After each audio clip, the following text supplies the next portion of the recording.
자, 또 시작하겠습니다. 학생 여러분, 자, 쉬다 오셨죠? 교과서 160쪽 항상성 유지라는 게 해보겠습니다. 이 단원에서는 항상성 유지, 그래서 이름은 거창하게 나왔지만 특별한 건 앞에서 했고요. 여기서 무슨 내용을 얘기합니까? 항상성 유지에 대해서 예를 들어서 설명하는 겁니다.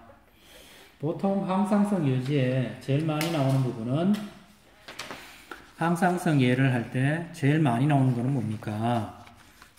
호르몬 중에서 제일 많이 하는 거는 혈당이에요.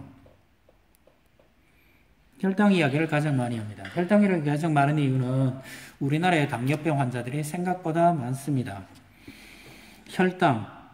혈당은 보통 포도당을 혈당이라 그러죠. 혈액 100ml 속에 있는 혈당,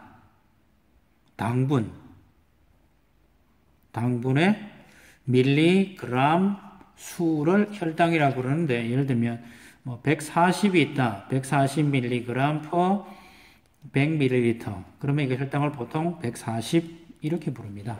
그러니까 단위가 있는데 단위 생략하고 부르죠. 자, 지금은 점심시간을 좀 지났습니다. 자, 이제 여기에서는 두 가지만 이제 아시면 돼요. 혈당, 자, 항상성 얘기를 하자 그러면 항상성은 균형을 이룬다 그랬죠.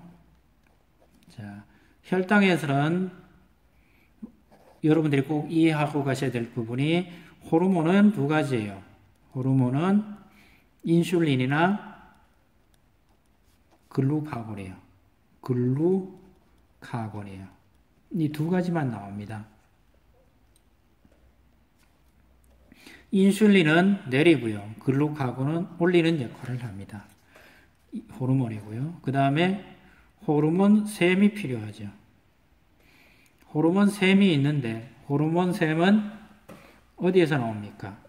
호르몬샘은 이자입니다. 이자. 자, 이자 하고요. 호르몬샘은 이자고요. 표적기관이 있죠. 표적기관은 간입니다. 자, 이걸 가지고 우리가 이제 설명을 해볼게요. 자, 여러분들은 음식을 먹습니다. 2학년 때 음식을 먹을 때 다 배웠습니다. 음식을 먹으면 제일 마지막이 포도당으로 쪼개집니다. 포도당, 그 다음에 아미노산, 지방산, 글리세롤. 이렇게 붙였어요. 그런데 포도당 아미노산은 어디에도 흡수되고 아미노산은 어디에 흡수되고 지용성 비타민 이런 얘기가 잔뜩 있는데 이거는 2학년 때 다 배웠으니까 소화 흡수할 때 배웠으니까 빼고요. 이런 것들은 제일 마지막에 가서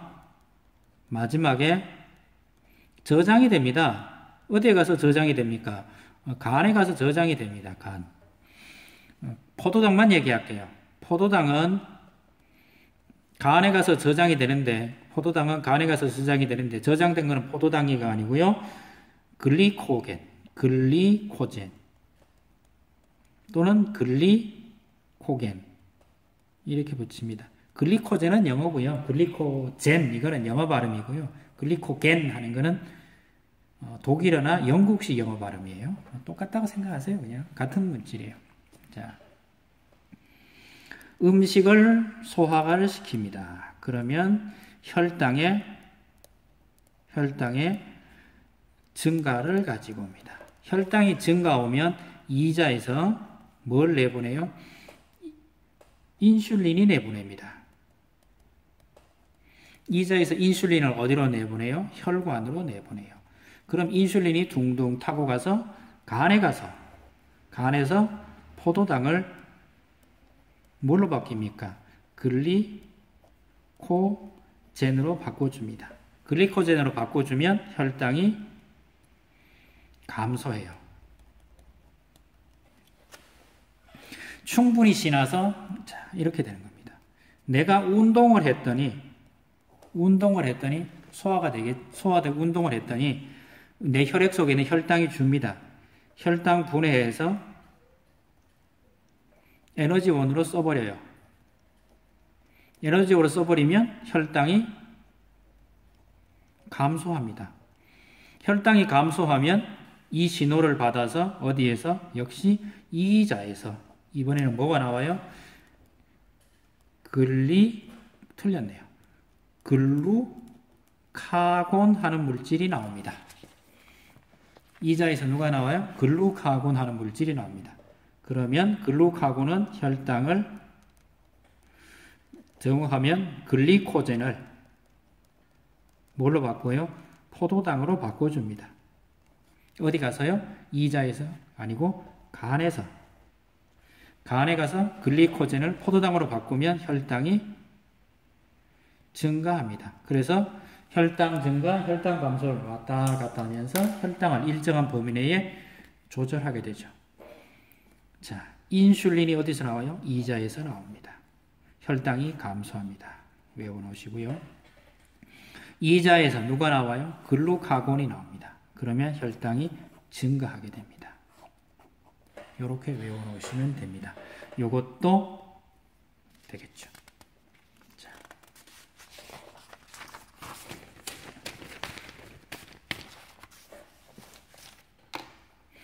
어떤 한 사람이 있는데 점심을 드셨어요. 그랬더니 소화를 다 시켰어요. 소화되고 나면 혈당이 증가하겠죠. 혈당이 굉장히 높아집니다. 혈당이 높아지면 아까 인슐린이 나온다 그랬죠. 인슐린이 분비된다. 어디에서? 이자에서 제가 분비된다 그랬죠. 그럼 혈당이 감소합니다. 근데 if 만약 인슐린이 안 나오면 어떻게 됩니까? 인슐린이 안 나오면 혈당이 계속 높다는 얘기죠. 혈당이 높다. 혈당이 계속 높으면 앞에서 소화, 배설 그래서 2학년 때 배웠는데 소화, 배설기관에서 배설기관은 어디입니까? 콩팥입니다. 여기에서 혈당을 그러니까 포도당이죠. 포도당을 버리는 일이 생기게 됩니다. 그러니까 소변으로 누가 섞여 나온다? 소변에 당분이 섞여 나온다. 이걸 가지고 당뇨 이럽니다. 뇨는 오줌 요자예요. 오줌이 혈당에 있다. 그래서 당뇨 이런 병을 가지고 당뇨병 이렇게 됩니다. 그럼 영양분이 이런 것만 있지 않고 자꾸 빠져나가게 되는 형태가 되죠. 그럼 이 사람은 물론 일시적으로 이럴 수는 있어요. 근데 영원히 인슐린이 안 나오면 이 사람은 우리 몸 안에 당분은 운동할 때 써야 돼요. 운동할 때 써야 되는데 계속 버리게 되니까 이 사람은 아프게 되는 거죠. 그래서 혈에 살이 쫙쫙 빠진다거나 이 사람은 굉장히 사는 것이 힘들어지게 됩니다. 이걸 가지고 뭐라 부른다고요? 당뇨병 이렇게 부릅니다. 자, 반대도 있어요. if 저혈당인데 뭐가 안 나와요? 글루카곤이 안 나와요.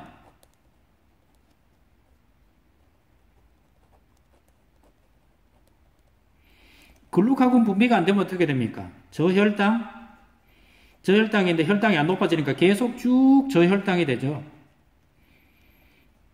그럼 이건 뭐라 그럽니까? 저혈당 쇼크라 그래가지고 피부에 저혈당 쇼크라는 얘기는 우리 혈액세포가 혈액에 당분이 없어요. 당분이 없다는 얘기는 세포로 갈 당분이 없는 거잖아요. 그러니까 이 사람은 정신이 혼미해집니다. 이걸 저혈당 쇼크라고 해요. 이것도 병입니다. 이 사람 지금 내가 말하고 있는데 수업 중에 무슨 얘기를 해야 될지 머릿속에 열심히 말하고 있겠죠. 생각하는 것도 당분을 분해해서 에너지원으로 쓰는 거예요. 제가 떠드는 것도 그렇고요. 만약 당분이 없으면 어떻게 됩니까? 말이 어눌해지고 천천히 뜨다가 꾸벅꾸벅 조는 형태가 되겠죠. 왜요? 에너지원이 없으니까. 결론 나중에 어떻게 됩니까? 정지해서 죽겠죠. 자동차가 휘발유가 없으면 가다 서는 거랑 똑같잖아요. 이건 저혈당 쇼크. 이런 사람들은 뭘 먹이면 됩니까? 저혈당 쇼크 하는 사람들은 일단 급한 대로 뭐 먹이면 돼요? 설탕이나 초콜릿같이 달달한 거 쉐레 먹이면 됩니다. 그리고 글루카곤 주사를 맞으면 되고요. 인슐린이 안 나오는 사람들은 어떻게 됩니까? 인슐린을 지속적으로 밥 먹고 나면 음식이라든가 이런 것들로 어떻게 됩니까? 음식이나 약으로 먹어야죠. 우리나라는 어느 쪽이 많습니까? 위에 부분이 많습니다. 혈당이 높다. 이런 현상들도 생기고요. 어떻게든 간에 요즘은 약이 있으니까 약을 제때만 드시면 당분은 걱정 안 하셔도 됩니다. 인슐린은 이런 다 하는 겁니다. 또 하나 더 해볼까요? 아니면 더 반대로 가볼까요? 우리 교과서에 나오는 이 내용을 방금 설명한 겁니다. 우리 몸에 설명을 한 겁니다. 자, 옆에 거 조금만 더 하고 끝내줄게요. 만약에 우리 몸이 춥다, 추워요. 덥다라고 그럴까요? 춥다 그럴까요? 우리 몸이 굉장히 더워요. 여름이니까 더운 걸로 하죠. 덥다. 더우면 우리 몸은 두 가지로 반응합니다. 먼저 신경은 우리 몸에서는 혈관을 확장시킵니다. 혈관을 확장시키면 혈관 쪽으로 피가 많이 가겠죠. 그래서 얼굴이 붉게 변하고요. 그 다음에 땀이 나게 됩니다. 땀이 뭔지 아시죠? 땀을 흘리면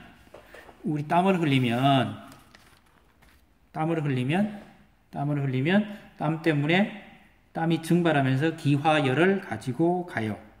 그래서 땀 때문에 땀을 많이 흘리면서 땀이 증발하면서 체온이 하강하게 되죠. 혈관이 확장한다. 반대로 추워요. 반대로 추우면 혈관이 확장이 되는 게 아니고 혈관이 막히죠. 그래서 추운 데 가면 입술이 파래집니다. 그건 혈액이랑 말초신경, 입술이라든가 손끝으로 혈액을 안 보내는 거죠. 땀 대신에 뭐가 나요? 떨리죠. 떨린다는 얘기는 근육 운동을 시킨다는 얘기입니다. 근육 운동을 하면 열이 나게 되죠. 그래서 이런 현상들이 있고요. 덜덜덜 떠는 것도 추워서 떤다. 그게 아니고 근육 운동을 하면 온몸에서 뭐가 난다고요? 열이 납니다. 이것도 신경이 조절하는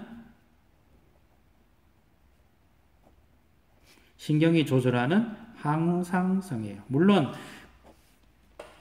원천적으로 세포 운동을 활발하게 한다. 그러면 티록신이라는 물질이 필요하기는 합니다.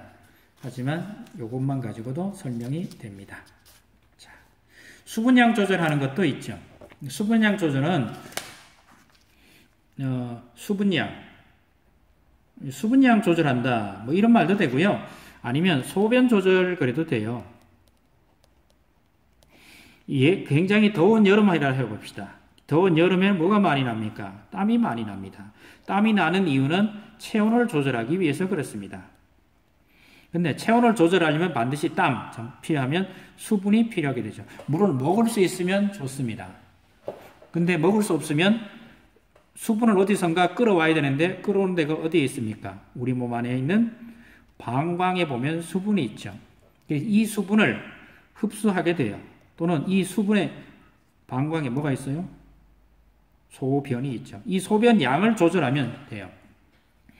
이거는 갑상선이라는 것 밑에 갑상선에서 뭐가 나옵니까?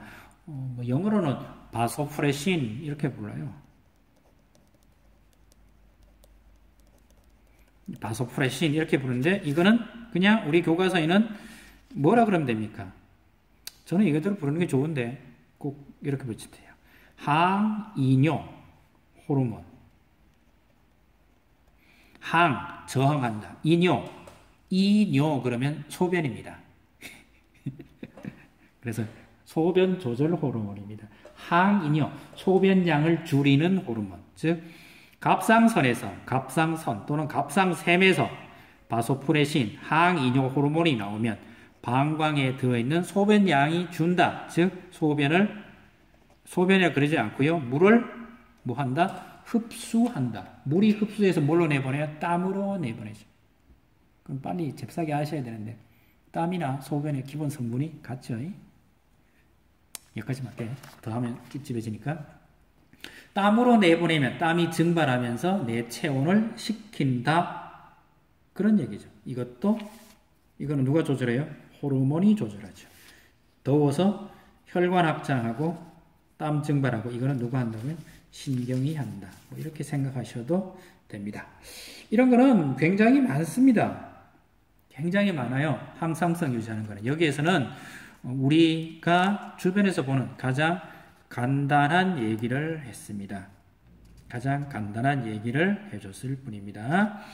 날씨가 더울 때 얼굴이 왜 밝아집니다. 혈색이 좋고 화사해지죠. 그거는 피부 말초 쪽으로 확장을 시켜서 땀을 많이 흘리려고 하는 거예요. 자, 여기까지 하면 내용 정리는 다 됐고요. 다음 시간에는 이 뒤에 나오는 무슨 얘기를 합니까? 단원 마무리와 연습 문제를 풀고 형성평가 문제를 풀도록 하겠습니다. 자, 여기까지 하겠습니다. 이상입니다.